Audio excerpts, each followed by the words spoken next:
We came as gods. The stars themselves bowed before our engines. 9,900 Zeval warships glided through the void, their hulls like obsidian mountains carried by oceans of fire. Entire moons trembled beneath our gravity wakes. From afar, we must have looked like a dark wave swallowing the night, a storm born to end civilizations. For 10,000 years, our dominion had consumed world after world. No resistance, no failure, no mercy. Yet as the blue orb of Earth came into view, something shifted. I felt it before I could name it. A vibration through the deck, not mechanical, not physical, but spiritual. The humans. Our analysts called them carbon-based anomalies, a fragile, inefficient design, bound to their surface by gravity and ignorance. Their technology was centuries behind ours, their fleets laughable. But as I studied their transmissions, the flicker of their screens, the rhythm of their music, the chaos of their wars, I saw something that no data could quantify. They fought one another endlessly, yet never vanished. They rebuilt what was destroyed, again and again. Their history was not of peace, but of endurance. Primitive, Commander Vec hissed beside me as our scanners pierced the upper atmosphere. Barely worth the fuel we spent to reach them. I nodded outwardly. Inside, I watched their images. Soldiers running through smoke, hands gripping one another amid ruins, eyes burning with that impossible emotion we had long forgotten. Defiance. When the fleet reached orbit, the planet looked almost serene. Clouds coiled like silk across oceans of blue. Continents glowed with constellations of light. Cities, vast and alive. 1,000 languages filled the spectrum, but one message bled through every signal. "This is our home. We do not kneel." The words echoed through our command decks, small, fragile sounds against the hum of our weapon cores. My officers laughed, sharp, metallic bursts of arrogance. "They speak as if they have a choice," Vec sneered. I didn't join them. Instead, I stared at that tiny world suspended beneath us, and for the first time in centuries, I felt something like unease coiling beneath my armored skin. Our empire had crushed empires far greater than theirs. We had broken species that wielded suns as weapons, yet none of them had ever spoken with such certainty while facing extinction. I dismissed the thought. Doubt was a disease, and I was the cure. "Prepare descent vectors," I commanded. "We end this quickly." The fleet shifted, aligning for planetary breach. 1 billion tons of war machinery ignited in synchrony, lighting up the night side of Earth like a second dawn. Their satellites cracked and fell like burning feathers.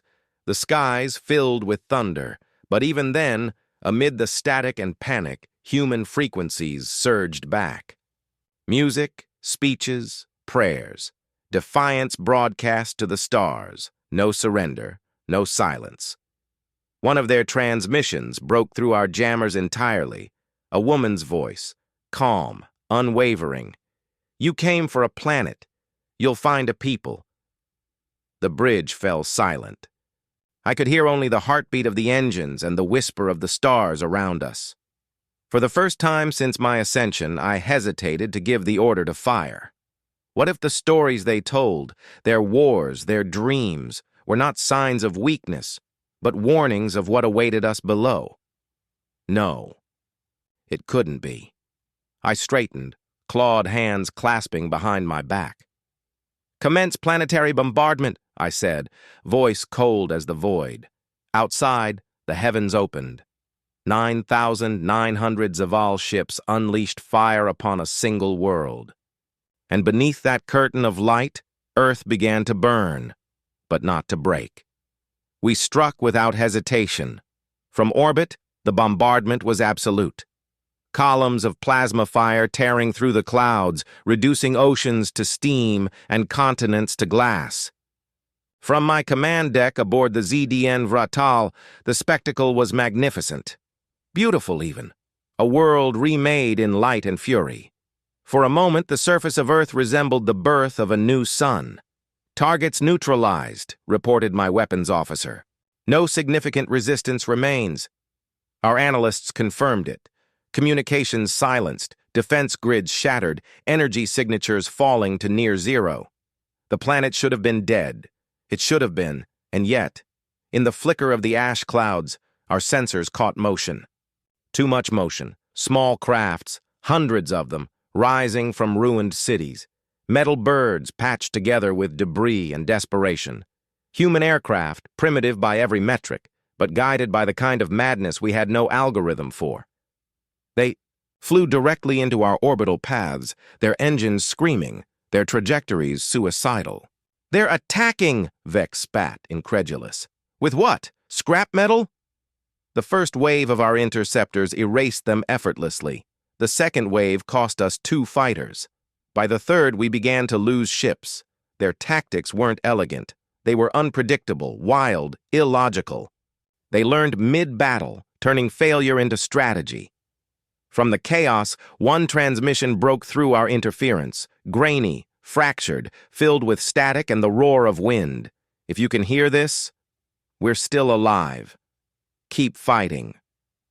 I watched that signal bounce from one destroyed city to another. Underground, underwater, across continents torn in half. Humans communicating through disaster like it was oxygen. Every strike we made only seemed to make them louder. Our ground units landed soon after. Thousands of Zeval drop pods cutting through the smoke, embedding deep into molten soil. We expected nothing but silence. Instead, we met fire. Civilians, untrained, unarmored, charged at our soldiers with everything they could find. Old rifles. Tools. Explosives built from kitchen chemicals. A mother shielding her child, then throwing herself at a war mech with a grenade in hand. It wasn't strategy. It was something more dangerous. Belief. Reports flooded in, ambushes, traps, human resistance growing faster than we could respond. Entire populations fighting as one mind, without commands, without fear. We called it chaos, but watching their coordination unfold, I realized it wasn't chaos at all. It was instinct. I replayed battle footage again and again. Human soldiers, dragging wounded comrades through radiation zones, covering each other with their own bodies. One man, his suit melting, his lungs failing, continued firing until his weapon overheated in his hands. When he fell, others took his place without hesitation. "Commander," Vec hissed, "our projections are degrading. Resistance is evolving," I finished for him. He looked at me as though I'd spoken treason. Maybe I had, because somewhere between the calculations and the carnage, I began to see them not as primitives, but as reflections, a younger version of what we once were, before Empire turned us to machines of conquest. We had underestimated their most dangerous trait. Not intelligence, not technology, adaptation. They rebuilt faster than we could destroy. When we leveled their cities, they tunneled underground. When we destroyed their satellites, they crafted networks from scavenged wires and old radio towers. When we silenced one nation, others rose to shout louder. We called them fragile. Yet they endured the unendurable. And for the first time since the campaign began, the reports on my console were not victories. They were warnings. Supply lines under attack. Transport convoys missing. Communications jammed. Not by us, but by them. Humanity had learned our frequencies. They can't possibly, Vec began.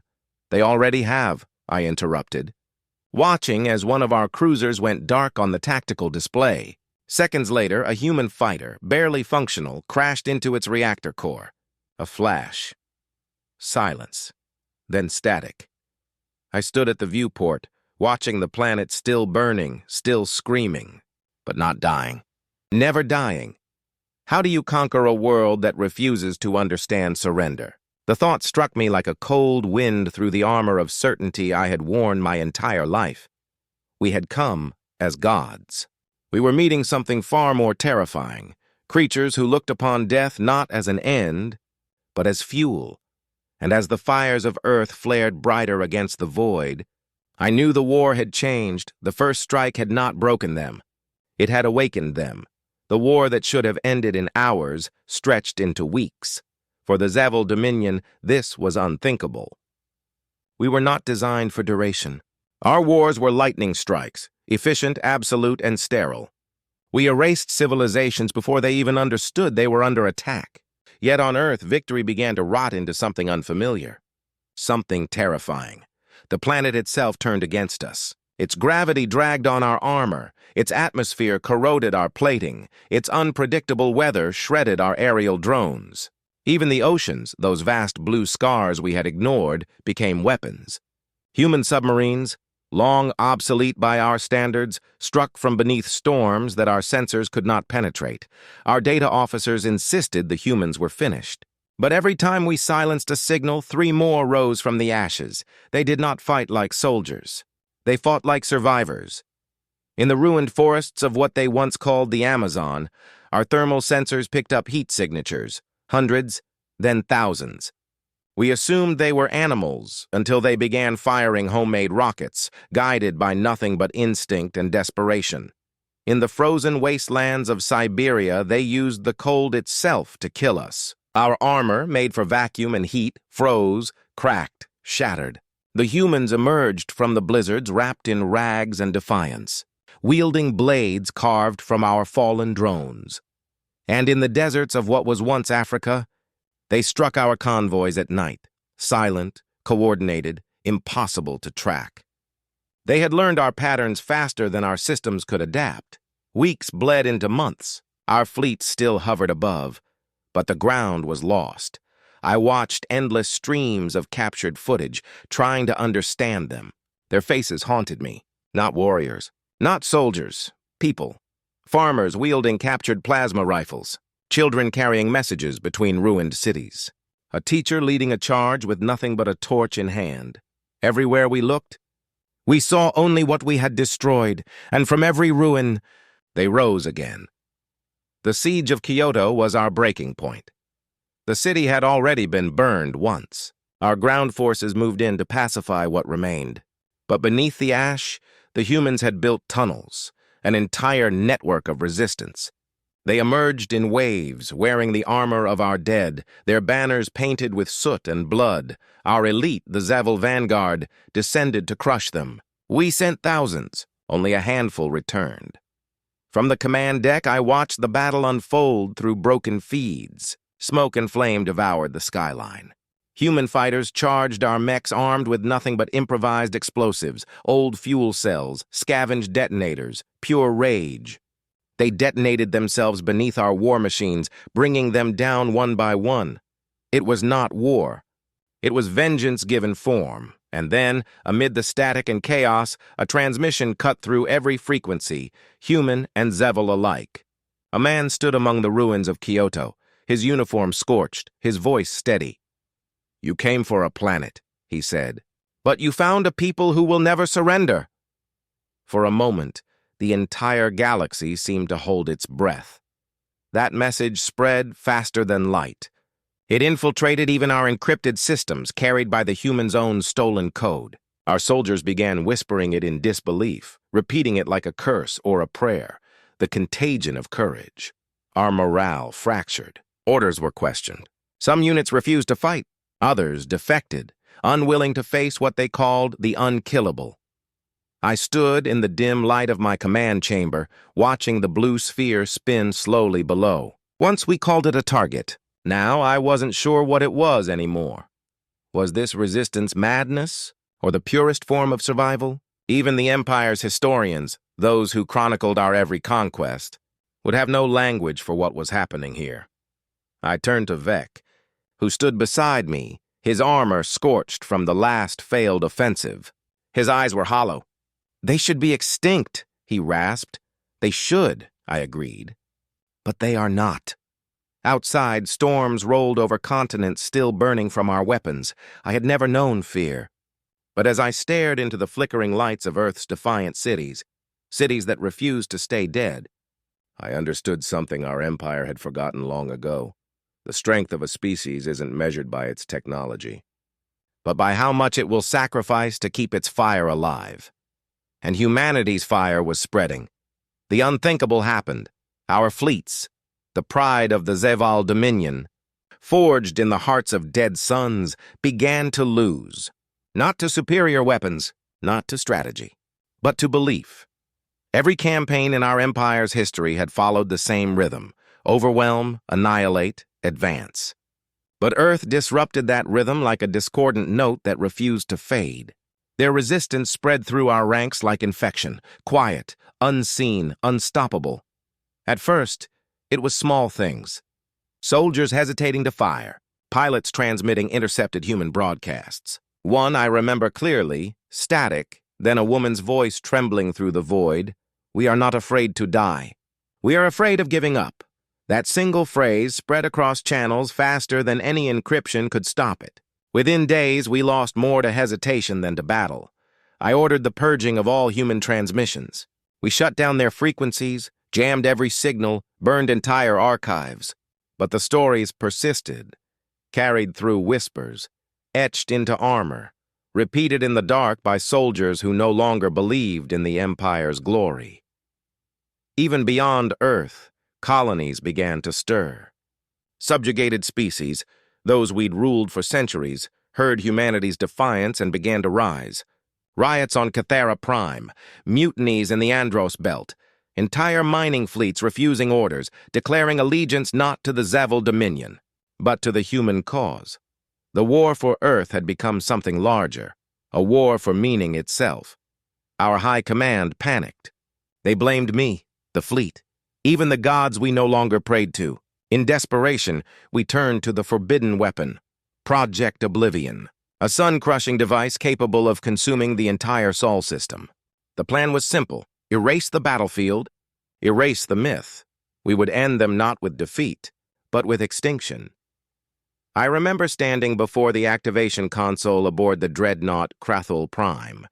The weapon glowed like a caged star, humming with apocalyptic promise. One command would turn Earth, Mars, and every human dream into dust, but before we could fire, they came. Tiny signatures on the edge of our radar. Dozens of ships, maybe less. Old battered fighters, half of them barely held together.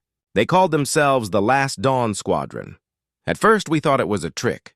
No species had ever dared attack us in open space, not after the first wave.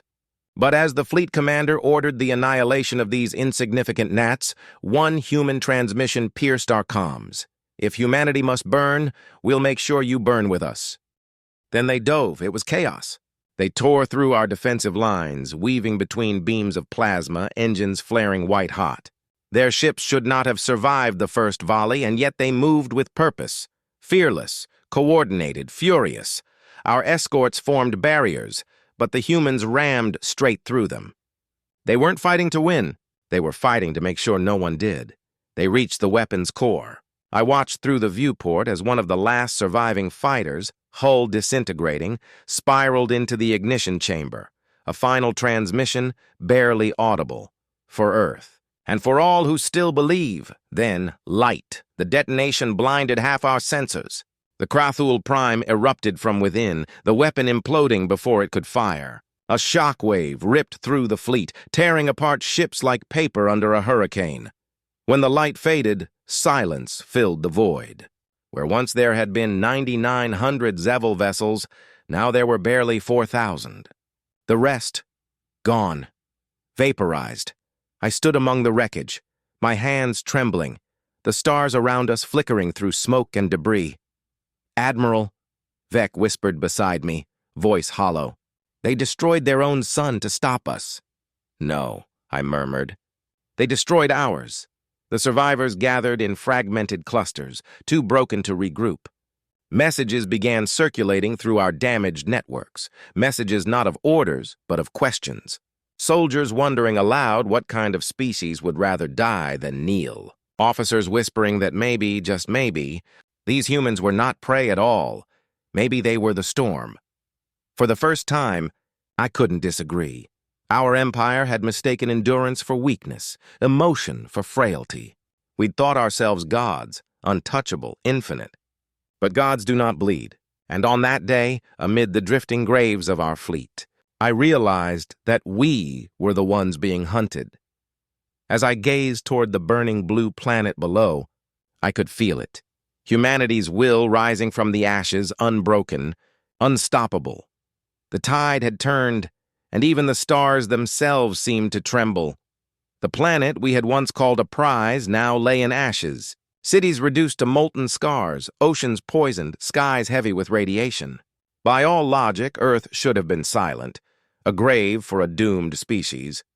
But logic had long ceased to matter when it came to humanity.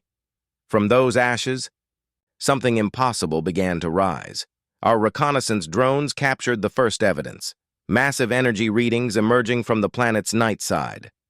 At first, we believed it to be the death throes of their civilization, reactors melting down, cities collapsing. But then the readings stabilized. Patterns emerged. Geometry, infrastructure, they were building using our wreckage. We watched in growing disbelief as human engineers, clad in patchwork armor and radiation suits, dragged the remains of our fallen ships across the plains. They gutted our war machines, stripped our plasma cores, reprogrammed our AI systems. Within months, our own technology began to turn against us. Impossible, Vec whispered as holograms displayed the images. They're learning, not learning, evolving, faster than any civilization in recorded history. The first human fleet rose not from shipyards, but from the bones of war. They called their vessels hybrids, half Terran steel, half Zeval alloy. Crude, jagged things, but alive with purpose. Each ship bore the name of a fallen city: Kyoto, Alexandria, New York, Nairobi, Lahore. They didn't fight for expansion or conquest. They fought for memory. Every battle became an elegy, every explosion a requiem. For every human lost, they made sure one of our ships joined them in the void. Our empire had never known fear. But as their fleet took shape, an ancient instinct began to whisper through our ranks. Panic. They struck first in the asteroid belts, where our supply lines lingered. The Spirit of Sol, their flagship, appeared from the shadows of shattered rock and obliterated an entire convoy before we even registered its presence. Our sensors couldn't predict its movements. Our weapons couldn't lock onto its signal. It was as though the ship knew how we thought, how we'd respond, because in truth it did. They were using our own strategies, our own technology, our own arrogance. We intercepted a transmission from one of their captains, a broadcast sent across all frequencies. For every city you burned, for every child you buried, we'll make the stars remember our names. That message spread through the void like wildfire. It reached even the hidden colonies of our empire, igniting fear in those who once considered us invincible. And then, they came for us directly. Our blockade still circled the crippled planet, a ring of armor and fire. It had stood unbroken for months. But on the morning of the 7th cycle, the blockade commander reported a breach. A single human warship was cutting through our formation, fast, silent, precise, the Spirit of Sol. Its hull shimmered with re-engineered Zeval plating, glowing faintly with plasma veins. It looked monstrous, defiant, alive. "Intercept and destroy," I ordered. Our ships turned their cannons toward it. Hundreds of beams converged, lighting the void in blinding brilliance. When the light faded, the Spirit still advanced. It fired once, just once. The energy wave ripped through our forward lines, tearing battleships apart like paper. Dozens vanished in white flame. Our communications faltered as its image filled my hollow screen. A human woman stood at its bridge, a face scarred by war, eyes bright as a dying star. She stared directly at me, her voice cutting through the static with perfect clarity. "You should have left us in peace." No threat, no hatred, just truth. Then the feed ended, replaced by the light of her cannons. Our command vessel shuddered. Consoles exploded in sparks. I was thrown to the floor as alarms screamed. Outside, the fleet broke formation, scattering like insects before fire. We returned fire with everything we had. The humans didn't retreat. They advanced. Even as their ships burned, they rammed ours, fusing destruction with purpose. They were not fighting to survive anymore. They were fighting to define the future, and somewhere in the chaos I felt the last illusions of our supremacy crumble. We were not witnessing a rebellion. We were witnessing the birth of something greater, a civilization tempered by loss, sharpened by fury, united by grief. The Zeval dominion had ruled for millennia, but in a handful of months, humanity had taught us the one lesson we'd forgotten, that no empire built on fear can stand against a species that refuses to kneel. I looked out at the shattered stars, at the wreckage of our fleet burning silently across the void, and for the first time in my life I bowed my head, not in defeat, but in respect. We had not lost a war. We had lost the right to call ourselves gods. The stars once glimmered with the light of our dominion, 10,000 worlds bound beneath our banner. From the frozen moons of Threx to the diamond oceans of Sithra, our empire stretched beyond imagination. We believed ourselves eternal. Now those same stars burned with the fires of our defeat. The humans did not stop at victory. They did not pause to rebuild or celebrate. They came for the heart of our empire, methodical, silent, unstoppable. Their fleets spread across the void like an infection of light, each battle scarred by vengeance. Each conquest echoing the same unyielding message: no more masters. They pursued us through the sectors we thought unassailable. The human fleet was not the largest, nor the most advanced, but it was the most determined. They dismantled our supply lines, turned our colonies against us, and shattered our communication networks. Every system they liberated became a beacon for rebellion. For the first time in millennia, the enslaved races of our dominion fought not against each other, but with humanity. The Jath, the Koran, the silent crystalline Celt, all once broken beneath our rule, now rose beside the humans. Entire worlds erupted in revolution, and everywhere they went the humans carried a promise that echoed louder than any weapon: freedom or nothing. We called them primitives. Yet, they forged alliances we never thought possible. They did not conquer, they inspired. When I returned to my home world, Zeval Prime, I expected to find sanctuary. Instead, I found chaos, civil war. The cities that had once touched the clouds were burning, not from enemy fire, but from within. The myth of our invincibility had collapsed. I walked through the streets of the capital, past the shattered marble of the council hall, past the banners of our dominion torn down by our own citizens. Families fled in panic. Soldiers refused orders. The very people who once worshipped the empire now cursed its name. There were no human ships in orbit. Not yet. And still, we had destroyed ourselves. The air reeked of smoke and ion fire. I stepped over the remains of our once great monuments and stared at the flickering hologram of our dying emperor. His voice trembled through the static. They have done what no weapon could. They made us see. He was right. Humanity had not just defeated us, they had changed us. Through all their pain, all their loss, they had shown the galaxy that fear is not strength, and hope is not weakness. They had torn away the veil of our perfection and forced us to face what we had become, tyrants clinging to power built on suffering. When the humans finally arrived in orbit, they did not fire. Their ships hovered in silence, casting long shadows across the ruins. A single transmission echoed across every channel, every world, every language. We're done surviving. Now, we rise. The words resonated through the void, through the broken architecture of our cities, through the hearts of the defeated. It wasn't a declaration of vengeance. It was a declaration of existence. From that moment, the war was over, not because we surrendered, but because there was nothing left to fight for. The humans had already won the greater battle, the war of belief. Zeval Prime's sky burned crimson as our power grids failed. I watched the last of our fleets flee into the darkness, leaderless, faithless. The dominion that had ruled for ages was no more, and I, once a commander, once a believer in our divine destiny, fell to my knees amid the ash and flame. For the first time in my life, I felt something we had long forgotten. Not fear, not hatred, awe. They had remade the galaxy, not with domination, but with defiance. Not through cruelty, but through courage. And as their fleet moved on to liberate the next world, Leaving ours to its reckoning, I whispered a truth that no Zeval would ever dare speak aloud. The age of gods has ended. The age of humans has begun. I drift alone among the ruins of the stars. The void hums with the ghosts of engines long silenced. Once, this expanse was filled with the brilliance of the Zeval dominion, our armadas, our pride, our certainty. Now, only debris remains. Fractured hulls, fading signals, and the echo of a war we began, but could never win. I am Admiral Kareth, the last of my kind. The humans spared me. Not as an act of mercy nor cruelty. They said I was to remember, to bear witness.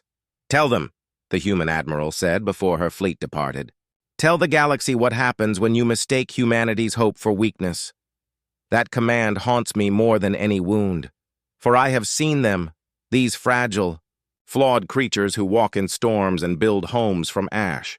Their world still burns in places, their atmosphere scarred by our weapons. And yet their children laugh beneath skies we once tried to erase. They play among the wreckage of our fallen war machines as though death itself has surrendered to their joy. I have seen a species that refuses extinction. They rebuild faster than logic allows, adapting in ways our finest minds could not predict. Cities rise from craters. Fields bloom where fire once raged. Their oceans sing again. When I first studied them, I saw only chaos, disorder, emotion overruling reason. I thought those traits made them weak. But I see now that is their strength. Humans do not survive despite their flaws. They survive because of them. Their courage is not the absence of fear. It is the mastery of it. Their compassion is not naivety. It is rebellion against despair. Every scar they bear becomes a story. Every loss a reason to stand taller. I wander through the shattered wreckage of my ship, its metal cold and lifeless. Once I commanded fleets that could unmake worlds. Now I float in silence, carrying the truth the galaxy must hear. To any who still dream of conquest, listen well. Do not mistake the humans' kindness for submission. Do not confuse their mercy with weakness. They will give you every chance to choose peace. But if you force their hand, they will become something you cannot comprehend. Because when humans fight, they do not fight for power. They fight for each other. For memories, for hope, for the idea that tomorrow can still exist. I have seen their unity, the way they mourn together, rise together, rebuild together. When one falls, 1,000 stand in their place. They are not a species. They are a storm of will. I think of the moment I last saw Earth from orbit. It glowed, scarred, yes, but alive. The spirit of Sol hovered in the atmosphere like a guardian flame. Around it, the new human fleet shimmered, not in conquest, but in watchfulness. Their banners bore no empire's crest, only a single emblem, a rising sun, the dawn. Even now, as I drift through the black, I can still hear their final transmission echoing across the void. We are the dawn, and when we rise, even gods will tremble. I once believed those words to be arrogance. Now I know them to be truth. There will come a day when the galaxy forgets the Zeval dominion. Our name will fade, our monuments will crumble, our history will dissolve into dust. But humanity, they will endure. They will explore beyond even the dreams of gods. Perhaps that is their destiny, to remind the universe that strength does not come from domination, but from the refusal to yield. And so I leave this confession to the stars, a final warning, a final testament. If you ever find yourself staring upon the blue planet that birthed them, remember this. Do not bring your fleets. Do not bring your pride. Bring your respect. For beneath those clouds walks a species that conquered the conquerors. A people who burned, rebuilt, and still found beauty in the ashes. I was there when gods fell, and the day humanity rose. Final line transmission flickers out. The voice of Admiral Kareth dissolving into static carried endlessly across the galaxy. Even gods will tremble.